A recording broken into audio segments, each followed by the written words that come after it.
Jenn Pike is a medical exercise specialist and functional diagnostic nutritionist focused on women's health, hormones, and fitness.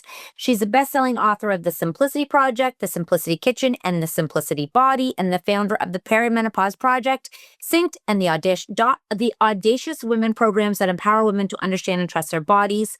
She believes women's well-being should feel empowering, not overwhelming. And I want to tell you, she's been doing this before it was buzzwords, before we even talked about it. I feel like you are the OG from like 15 years ago who has been trying to get the word out. And here we are.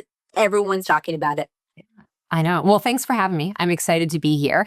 And yeah, it's, I've been in the industry since I was 17 and started off as like a group fitness instructor. And then when I got out of school, I actually worked with farm teams for the NHL, the Maple Leafs, the Canadians. I was down at Station 7 training all the guys, and it was so much fun. But I was part-time training women in Newmarket, Ontario, where I grew up. And I would go back to train these women. And I would be like, these women are the everyday athletes of life. Like, they don't have the team. They don't have all of the, oh, you've got an issue, you go to the nutritionist, the chiro, all of that. They were raising their families. I didn't have kids yet. And I was starting to really pick up on the fact that exercise and nutrition was getting them to a certain point, but they were talking to me about symptoms and different struggles they were going through. And I'm like, something else is going on beyond squats and salad. We need to go deeper. And so then when I had... Or Jen, is that because of weight? Like they were struggling with things not changing, or like what was that question for you? It was their body composition. It was their mood swings. They weren't sleeping, brain fog, inability. Like, they were just describing to me, I used to be able to get this much done and focus, and now I can get this much done and I can't focus anymore. I don't have the clarity. They were coming in and asking me questions about, genitourinary symptoms like bladder leakage and a lot of gut issues that all of a sudden were just kind of arriving and showing up. And so, fast forward to when I had my own kids, and you think you know things, and then you have children and you're like, oh, okay. And that, like, 17 years ago is when I decided I'm going to fully focus on women's health and hormones, not try to do everything. And that's when I went back to school again. And the functional piece was being able to understand blood chemistry first. So the women who were coming in saying, I can't lose weight, my hair is falling out, my mood is all over the place, I'm constipated, I feel swollen, all these different things happening and going on. I was like, let's do full labs and look at your thyroid. And that would uncover so much more information. And then as I got deeper and started to run hormone paneling, and I do stool testing with clients, and I'll test their hair, all different things. It's like when you can help a woman understand her chemistry of what's going on in her own body, it's incredible what happens. You watch her start to like click, click, click, click, click, make sense of, oh my gosh, that's why I've been feeling like this. That's why this has been going on in my body.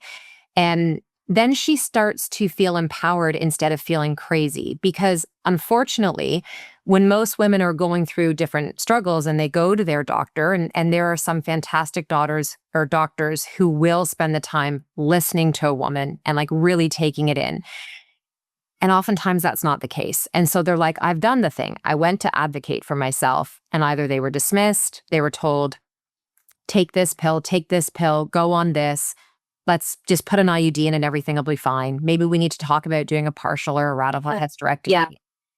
It's like there's like 3 prongs in the conventional side of things. And if it's not the pill, if it's not, an IUD, or if it's not some kind of an ablation or something like that, women are like, well, what do I actually do? Because how I'm feeling isn't how I can function and show up to take care of my family, to work, to be, in my partnership. And that was another big thing, is that women were coming to me and saying, I love my partner so much and I'm still attracted to them.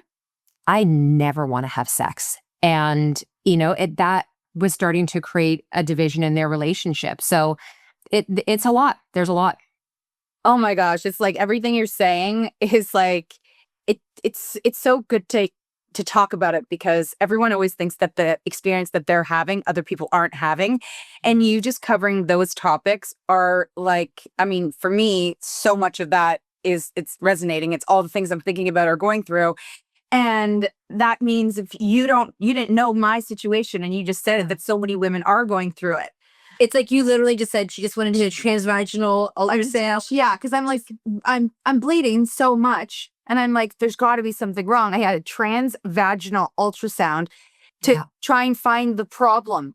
And this sounds crazy, but I kind of wish that there's a problem so that I can medically fix it. But I am going to guess that there's not an actual physical problem other than potentially my age. Well, I mean, and first of all, what you said right there is like they're praying for a diagnosis so they can name it. And then if they're like, if I know what it is, then I could start to do something about it, right? And this is, it's common, but it's not something that we go, oh, that's just normal and happens to lots of women now. Like women just bleed for like weeks on end and there's always some, kind of spotting that's happening. You do want to go and do what you're doing and get it checked out and rule things out. But in perimenopause, no two women will ever have the same experience. I think that's what's so hard. You kind of wish you did so that you could actually have you could be like, oh, me too. Oh, me too. Because everything is me too. Everything is me too. Yeah. But there's no one size fits all answer. Like there's nothing, like my progesterone might not work for her. Like there's no fit for anyone. Exactly. There's no prescription.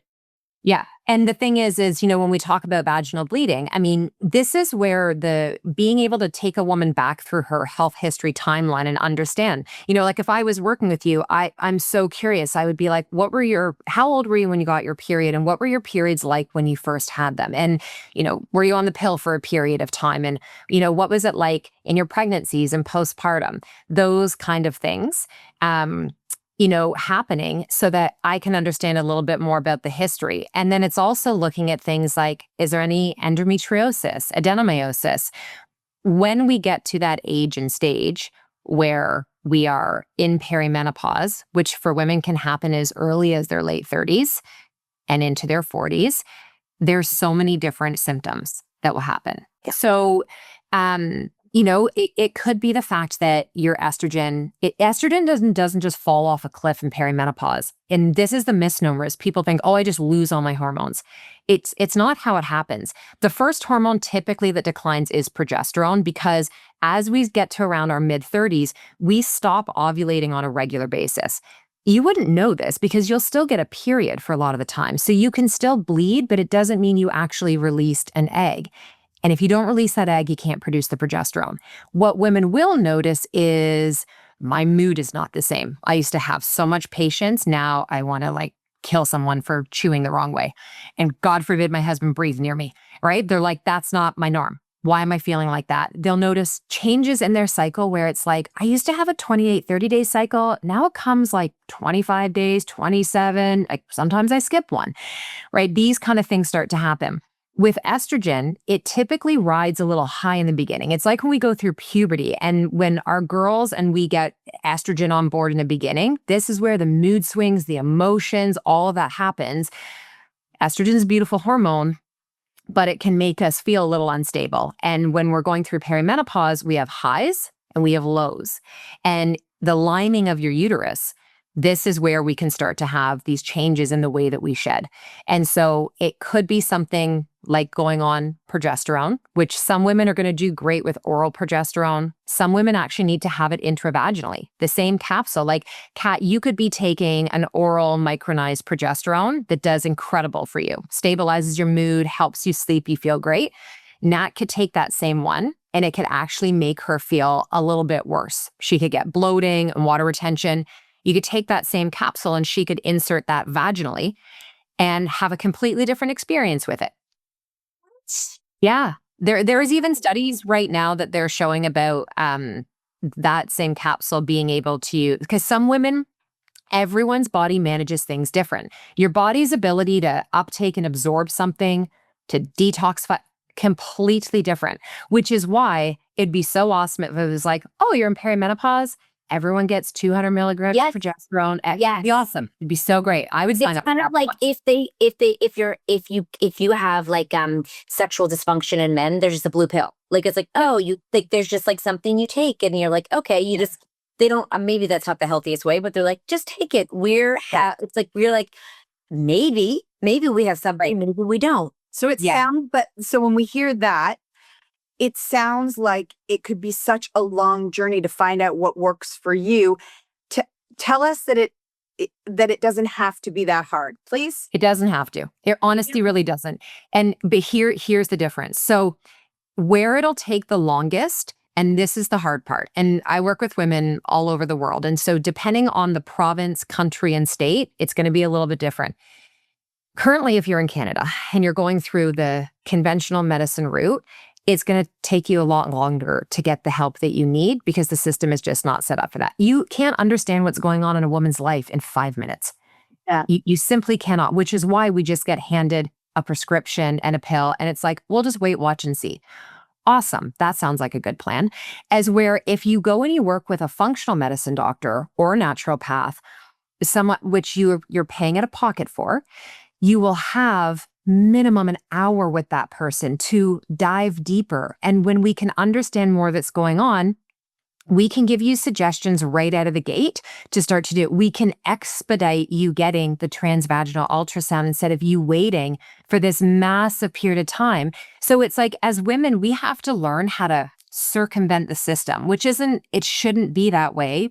But right now, Yes, it is because we're women. I think the struggle is that it's such a long period of time that it's really hard to know if you're impatient because of life or because of your hormones. And it's really hard to know if you are not sleeping because you had too much coffee or too much is on your mind, or it's like very hard to actually I think more people probably notice around you your impatience than you actually notice your impatience because you're living it, right? Or, body changes kind of creep up on you and you're like, whoa. And a lot of people say you kind of hit 41, 42 and you wake up and you're like, what the hell happened? yeah. It's hard to like know what to ask for, where to go. Like it's so overwhelming for women to even begin to, I couldn't even tell you symptoms if I tried. Like I don't, other than like physical, like period symptoms. And it's also like you can say like, whatever the symptom is. Oh, and someone could be like, oh, that's perimenopause or menopause. But you're like, but did I also kind of have that symptom 20 years ago? And I'm just now it's like like you don't know if it is or if it's just So this is really important what you're saying. It is actually being able to look back and go, is this how I used to feel and function in this same situation? Like, do I have the same capacity to manage everything I'm trying to do, or is that different? And for most women, they would say, if you were to ask me 5-10 years ago, I could like be the taskmaster. I could do all the different things. Kid stuff could be happening. And I'd be tired and stressed, but I'd get through it. Now, I want to I want my own place. I want to live by myself. I just want no one to talk to me. And I'd be happy with that. So it's noticing those things. The other thing is that what does happen as we age is our hormones are changing. None of us are going to get through life as women without going through perimenopause and menopause. The way we move through it is going to be different, but we're all going to go through it. And as we're losing some of these key sex hormones like estrogen and progesterone, testosterone and DHEA, what's also changing that doesn't get acknowledged enough is our adrenal hormones are shifting. Our thyroid hormones are shifting.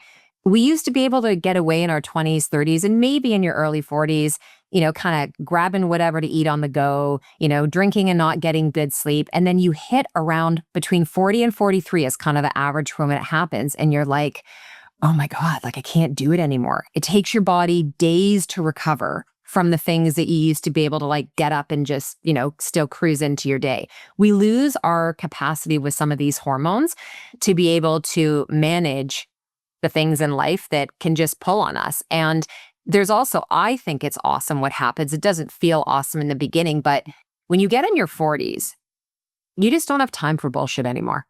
And this is really amplified when our hormones are changing. It's like all of a sudden someone's taking the mask off your eyes and you can just really see that's not serving me anymore. I know I used to, I don't want to friggin' do that anymore. I don't like it this way. And so we lose our filter.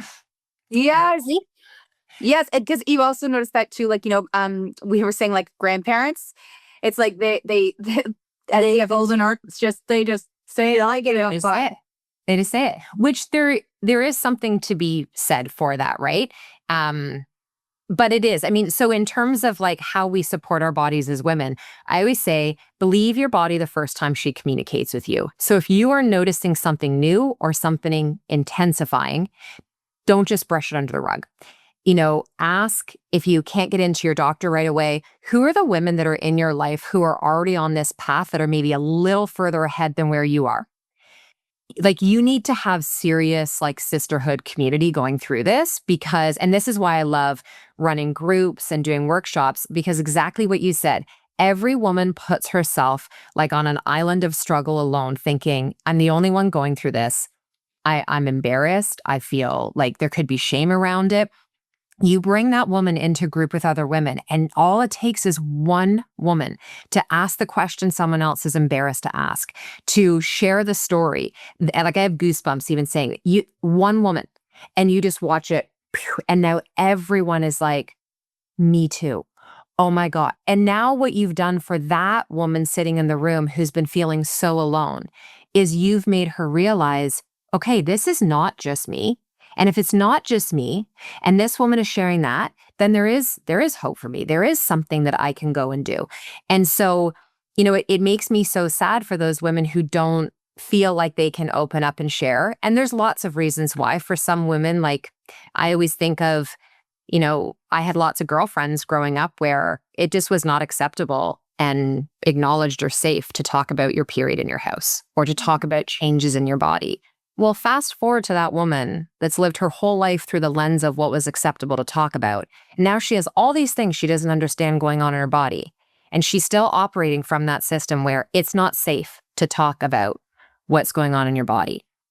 Jen, in general, like, there's so many symptoms, right, that go into perimenopause. Like, feels like literally everything from joint aches to this elbow behind this elbow to plantar fasciitis, rotator cuff issues. Yes, your boobs change, like everything, right? So, like, when you're starting down the journey of like aches and pains and like, feeling different, how do you even know what to ask for? Like, I think the struggle is the barrier between understanding what it is and, you know what I mean? Like, I'm here and I'm like, okay, so that's great. I can say that I'm in this, but do I have to go get blood work once a month because my body's changing so rapidly that like 1 month my progesterone is high and the next one it's low? Or like, is there a general time we want to start HRT, or like what? Like, And what's the first step? yeah, where do you go? Yeah. Okay. So step one, you want to go and work with somebody who's going to ask you your full health history and understand what's been going on. What are your current symptoms? So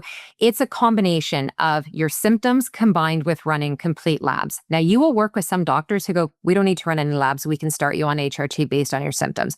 I don't operate in that, because even if it's low progesterone you have or low estrogen, there are other factors happening behind the scenes. And so, for instance, let's say we see, you've got low progesterone. We're going to give you vaginal What would a low progesterone look like for someone who's like when you say low progesterone, low estrogen, what would we feel like thinking we would have to go maybe address that? Okay, you're getting a lot of spotting before your period starts. You might even spot when you think you're ovulating. Your period progesterone, low is progesterone. progesterone. Okay. So it's like women will say, a couple days before my period starts, I have like brown or I've got like pink. I don't need a tampon, but I call that. I say like they're sending scouts. They're like, I'm coming. Just They're giving you the warning. Yeah. Yes.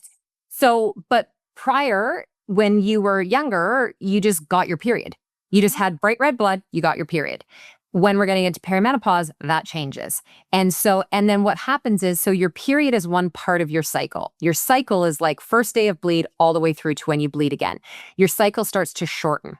And so it's like I said, you could have had a 28, 30 day, and now you're like, it is coming every 3 frigging weeks. This is another sign. Are you talking to me? Are you talking? Yeah. Did you see my blood work? Have we had a consultation? Yeah. You're talking to me. Whatever that symptom is, I need that thing. So it's low. So setting up so pre-blood before the period, shorter periods. Yeah. The other thing that can happen is that, so sleep goes to the crapper. And for women, it can show up different. You might be able to fall asleep, but you are waking throughout the night multiple times. Some women, it's like they can't fall asleep. Like the mind is just, because progesterone is the calming hormone. It works on your GABA receptors in your brain that helps to like chill you out and just, again, say to your body, like, we're safe, it's cool, go to bed. When we start to lose that, this is where we can start to kind of feel a little bit maybe erratic, even like in our day to day. And progesterone also doesn't just stop. So you can have some cycles where you do ovulate. I wouldn't recommend, you don't need to go and do blood work every time. You don't need to test anything every single month. Definitely you want to do an annual workup where we get everything done. Comprehensive hormones, thyroid, we look at your fasting insulin, your glucose, your cholesterol and lipids, like we do the whole shebang. And now we have this benchmark. So now we know, okay, this is where you're at this stage, and we line it up next to your symptoms. Now, if something were to happen that was like way offside, where I'm like, that was not your norm, I'd potentially say, let's go get this panel run. Might just be retesting the thyroid.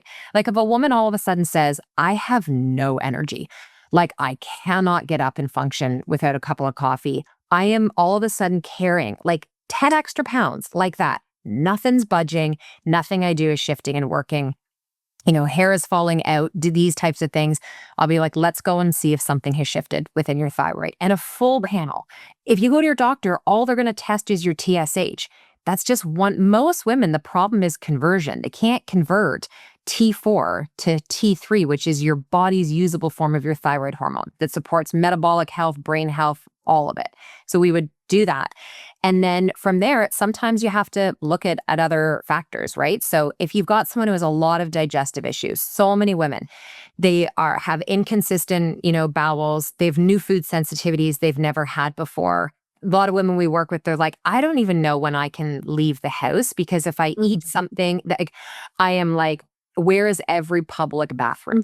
Right? Like, this is what I need to know. So sometimes we'll run stool tests. And in that, you can see, what are we dealing with bacterial wise? Do we have, non-celiac gluten sensitivity? So many people have this, leaky gut, parasites, so there's that. There's the testing side. With your practitioner, oftentimes with HRT, the best time to start is when you've had the informed conversation and you are presenting, like, we don't want to wait until women are in such a terrible state that we're like, you've been suffering enough, now we should talk about it. You're trying to get in front of it.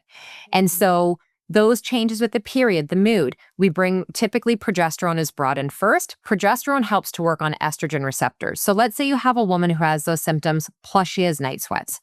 She's waking up hot, temperature's not regulated. Oftentimes, progesterone can help with those hot flashes. It's protecting the uterus and the uterine lining. It's a beautiful hormone. And then typically, estrogen is brought in as well. Now, depending on who you work with, you may have a doctor who cycles your hormones. So for women that are in perimenopause who still get a period, okay, because some women in perimenopause, if they're on an IUD, they're not getting a period. If they've had a cervical ablation, they may not be getting a period. If their doctors put them on the pill while they're in perimenopause, they're getting a synthetic chemical withdrawal bleed, not a true period. Can I interrupt you for 1 second? Yeah. I'm just curious, what do you feel about the pill and the IUD? Are you like, it's different for everyone? Or are you like, I don't like this? Okay. So my honest answer is the birth control pill I'm not a fan of, because for so many reasons. One being is that so everyone gets up in arms about the safety. This was going to be my solution, Jen. I was like, you know what? That's it. I'm going on the pill. Sorry. I'm sorry, but I'm not sorry.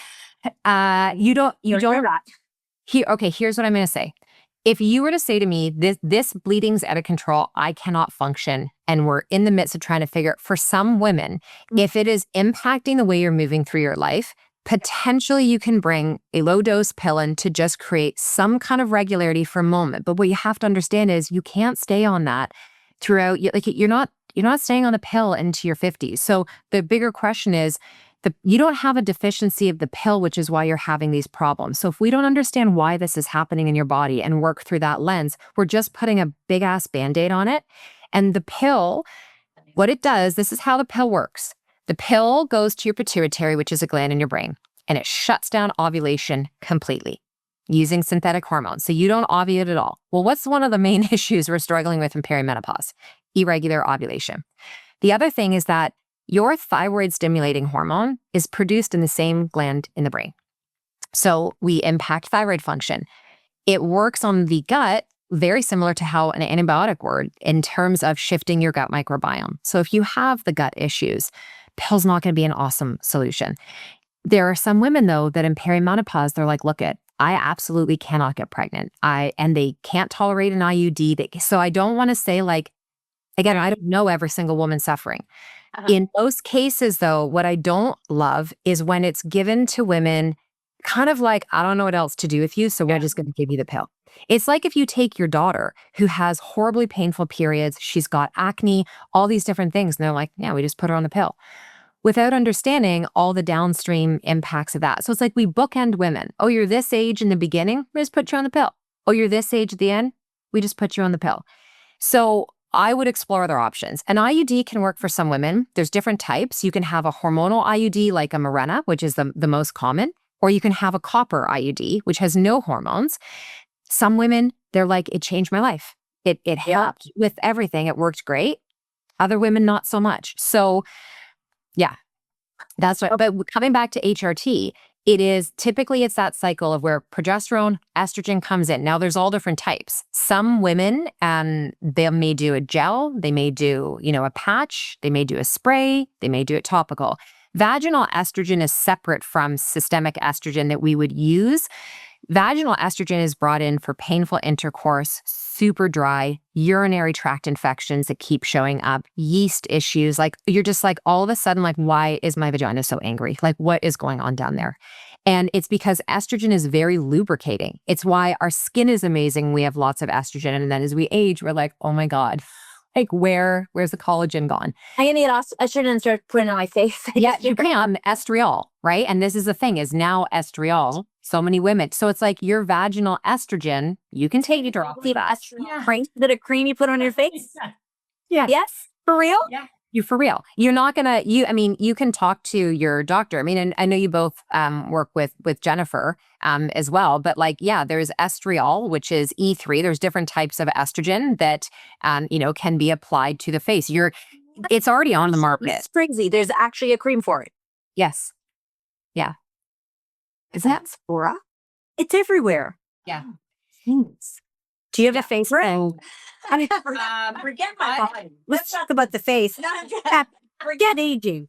Yeah. On this Dinah, Let's work on this. Yeah. Let's obviously what most women do is they use their vaginal estrogen intravaginally because you're just inserting a small amount and then they'll literally do like a drop. And I have clients who will add it to their hyaluronic acid and then they just also put that on their face. You will start to see it. It's my mind. all the companies right now who use peptides and all of that, like this is just going to become part of skincare for women 35 and older. This will be in it. But what I was saying about the cycling piece is that for some women, you may be a woman where your body would do great, where you do estrogen daily, progesterone only in the second half of the cycle, and Nat may need to have both the whole way through. So I take progesterone right now, and I take it. I think I'm supposed to have a testosterone cream that I put on every day, but it's so hard to remember to take all the things that you're supposed to. It's very hard. Oh, it is. No, like all the iron I'm low in, everything is very hard to like add in. Honestly, it feels like another full-time job. And so with my clients, like one of the things I help them with is you have to have stations. So for instance, like you're always going to go to your toothbrush twice a day. So I'm like, what can we put next to the toothbrush?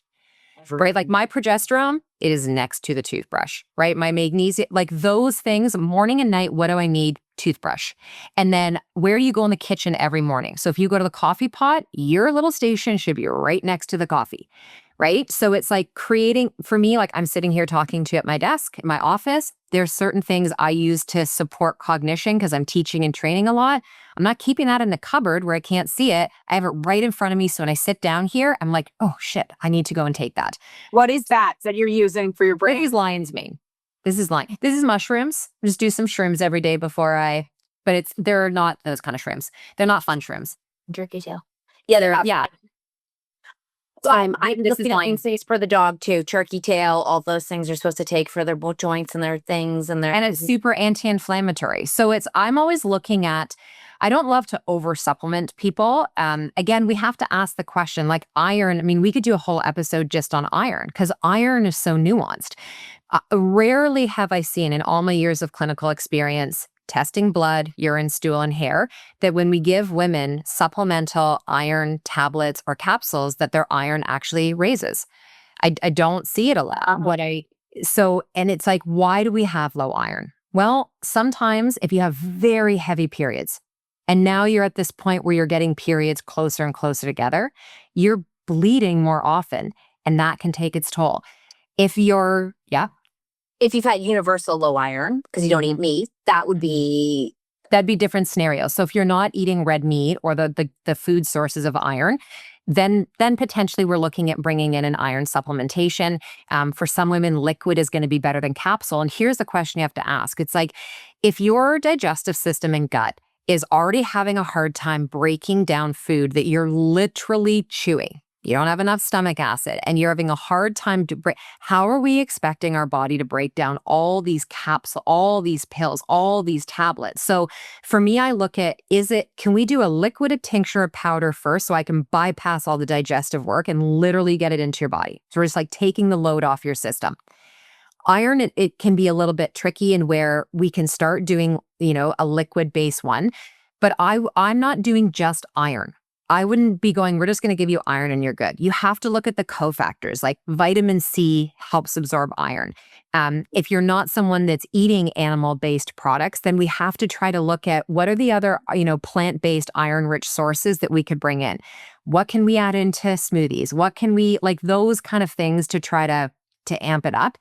It does get a bit more challenging for women coming into their 40s and 50s if they choose not to consume animal products, because some of those nutrients that we need, it's just a little bit harder to get if we're relying on supplements only. I can feel when my husband's like, go take your iron. Like when when it gets really low, because mine's apparently very low. Like they're like, we should do infusions. I don't. I just try to remember to take my pills with vitamin C. But you can, like it's like you cannot pull your like energy. Yeah, your pants up. You're like, I just want to go to bed. So I think that but that's been a historical problem. And I think that when blood work comes back, sometimes it can say one thing, but if you don't feel it, is it an issue? Because I think that we have had that before where it's like, oh, you're low in this, this, and this. Do you have this symptom? And you're like, well, no. Then is that a reflection? Like, is the blood work a reflection of where you should be feeling? Or can you be feeling better if it's low? Like, do you know what I mean? So it's like I have really low B12, and I remember back in the day the doctor was like, are you really like tired? I'm like, I don't know anyone who has more energy than I do. So like, do I need what I'm low in? Because I was like, if I take B12, I'm gonna be crazy. Well, yes and no. And here's the thing is, again, I know this is the most annoying answer. It's nuanced. But when we have things low like B12, just because in your blood work it shows low, it doesn't mean it's actually low. It can be in the tissue. It's the same thing with iron. So this is why you have to look symptom-wise. You don't just get a test back and go, we're 100% putting this protocol together just on the test. You do want to ask. Now, iron's one of those things, and B vitamins can be this as well. Women are notoriously low in Bs, minerals like their magnesium, their potassium, their iron, their vitamin D, okay? It's like the core lows. You do want to ask how you feel. The other thing is looking at what is low for you. So the range that's in lab blood work is based on the population you live in. It doesn't mean it's necessarily based on your body. Now, Kat, if you were to say to me, my ferritin, my I'm at a 6, I'd be like, that's actually really low. They want you to be somewhere between 50 to 80. Okay. I think I'm a 3. Yeah, so that's really low. Yep. So you could be, and the whole thing with infusions, like, I'm not doing them. I don't have time for them. I just need to take my damn iron and eat some broccoli or spinach or whatever. You may, depending on the type of it isn't a lot of time to go get the infusion done. And there are definitely people who do it better than not. It would be one of those things where, again, we wouldn't just give you the infusion and then be like, you're great, you're good now. It's trying to get the body back up to a certain level where you can feel the difference and actually feel like, oh my gosh, if this is how I can function at a 3, and then you get up to that level. But again, the question is why? Why have you historically had low iron? Right? That for me, like the lens of because if we can understand why and we can start other things and put them in place, even if you went and had an infusion, the goal would be that we never get you back down to a 3. Yeah. right? I guess moving in with you, Jeff. Like, I mean, I feel like I've come on. Kelowna's great. Like so the minutes that I have in my life, it's really. I mean, if someone wants to work with you and they don't live in Kelowna, is that something that's possible? Yeah, I don't actually. My practice isn't in person; it's all virtual online. And what would the first step be for someone who's like, okay, I like, and is is it like a package, or like how much can people expect to pay for what in general? Because I think that a lot of people are getting ripped off right now, I'm sure, with different like programs. What would be a reasonable cost for people to invest in practitioners or health or whatever annually? I'd say if you're looking to book an initial consult so that you, number one, like you got to make sure it's going to work. You want to work with a practitioner where you're like, they get me, they understand me, like they know my life that's going on. You're in the beginning, you're probably going to be investing somewhere in the neighborhood of around $300-ish for an initial consult with someone. And what you could expect of that is they're going to do a full intake, spend an hour and a half with you, do all that. There's forms you'll fill out, and they're going to give you some recommendations to get things going. That's kind of general in the industry right now. If you add in functional testing, the testing is really where the cost comes in. Average functional test that's not a blood lab is going to run, like stool testing, it's about $500. Full hormone paneling, it's about $500. That's kind of that range. So when you start to get into doing the testing, now again, what you have to realize is you're not nonstop testing. So you're making this investment that really is going to carry your health for like the next 6 to 12 months. So when you start to get into running testing, you're paying for the initial consult, you're paying for testing, and then you're paying for that practitioner or that physician's time, creating the protocols, meeting with you repeatedly, carrying you through it, and that you're looking at a few $1,000s. That's really the spectrum. And then if you do need medication, is that something the naturopath or like you or a functional med doctor can prescribe, like progesterone? Can you get that from someone if it's not an MD? Yep. So how it works in Canada, so every province is different. And this is the thing with regulatory bodies. And again, you don't have to see someone in person to get the prescription. Same thing with your testing. Like we ship all of the tests to your home. The only thing you have to go for in person is blood, which we have you work with your family doctor on this, or whomever it is that you are seeing, or a nurse practitioner to go and get the labs done. But anything else gets shipped to your home and is sent back to the lab. And then, you're taken through all of your results, and everything is video recorded because you will not remember everything. Yeah. Like, no way. And you'll be like, why am I taking this thing? And then you want to go back and be like, okay, right. That is why.